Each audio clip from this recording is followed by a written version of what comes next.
vocês. Vamos seguir, falar desse assunto, vamos continuar falando desse assunto. A gente recebe agora aqui no Entre Nós o Marcelo Fisch, que é economista e pesquisador da Rede Brasileira de Certificação, Pesquisa e Inovação. Boa tarde, Marcelo. Obrigada por se conectar com a gente para a gente falar um pouco dos impactos que isso pode ter aqui ao Brasil. Marcelo, está com a gente? Agora a gente se debruça, o governo se debruça... A gente está ouvindo o sinal, na verdade, da coletiva que está acontecendo lá em Brasília. Os jornalistas estão fazendo perguntas. Vamos ver se a gente restabelece o sinal com o nosso entrevistado nessa tarde. É uma entrevista uma pergunta sendo feita agora pelos jornalistas ao vice-presidente Geraldo Alckmin, e a gente aproveita para ouvir. Em relação à lei de reciprocidade, ela já foi votada, é lei aprovada pelo Congresso Nacional e o decreto deve estar sendo publicado, se não hoje, amanhã, enfim, sendo publicado nos próximos dias. O que eu queria destacar é que, na realidade, o Brasil não é problema para os Estados Unidos, porque os Estados Unidos têm déficit na balança comercial com muitos países do mundo, mas tem superávit com o Brasil. Superávit na balança comercial de bens e de serviços. Segundo os próprios dados estadunidenses, são 7 bilhões de dólares o ano passado de superávit de bens e 18 bilhões de dólares de serviços. E dos 10 produtos que eles mais exportam para o Brasil, 8 é ex-tarifário, ou seja, o imposto é zero, não paga absolutamente nada para entrar no Brasil. Então, na minha avaliação, é um grande equívoco, né? Um grande equívoco o que foi feito e que entendo deverá ser corrigido. Mas eu queria fazer também esta desinformação ao governo americano, fazer uma observação.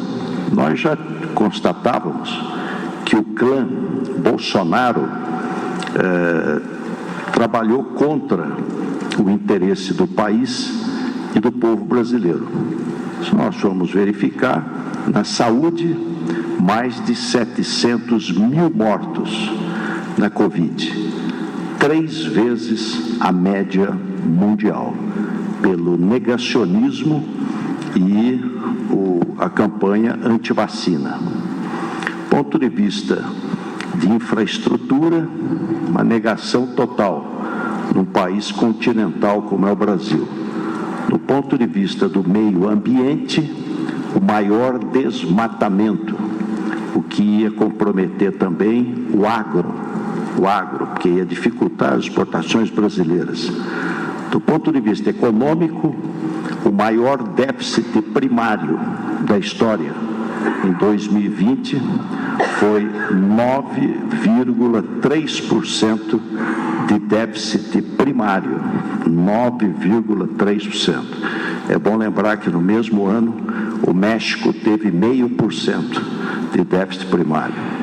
Do ponto de vista institucional, a campanha contra as instituições e tentativa de golpe. Agora a gente vê que esse clã, mesmo fora do governo,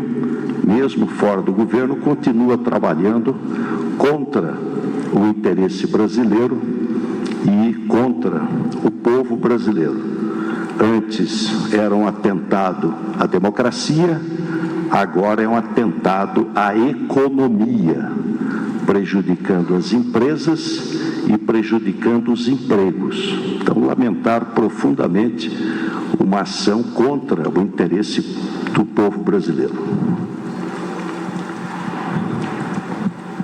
Bom, Geraldo Alckmin vai responder mais outra pergunta agora do Túlio Amâncio, da TV Band. Vamos ouvir. De uma forma bem direta, tratando da reciprocidade, eu gostaria de entender se o governo trabalha com a possibilidade de uma taxação linear, 50% de volta para tudo, ou para nichos específicos, setores específicos. E só mais uma coisinha, há um entendimento na diplomacia que a porta de diálogo foi fechada depois dessa carta com o Trump.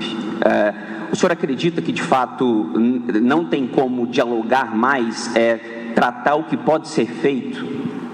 Olha, 2 palavras sobre isso. A primeira é que o Brasil sempre esteve aberto ao diálogo. Eu mesmo conversei com o Howard Lutnick e com o embaixador Grier. Sempre esteve aberto ao diálogo. E segundo, que o presidente Lula acabou de anunciar que está criando um comitê, um grupo de trabalho, um comitê, exatamente para cuidar dessas questões. Então vamos aguardar. Acabou de anunciar há 10 minutos atrás. Mas eu vou deixar vocês aqui com a FenaBrave, que o ano passado vendeu... É isso, portanto, o vice-presidente, ministro Geraldo Alckmin, dizendo que foi um equívoco a decisão, fazendo também um posicionamento político em relação ao Bolsonaro, que, segundo ele, articulou contra a economia brasileira, mas dando um tom aí de que há um caminho para discutir com o setor produtivo e diplomaticamente esse assunto.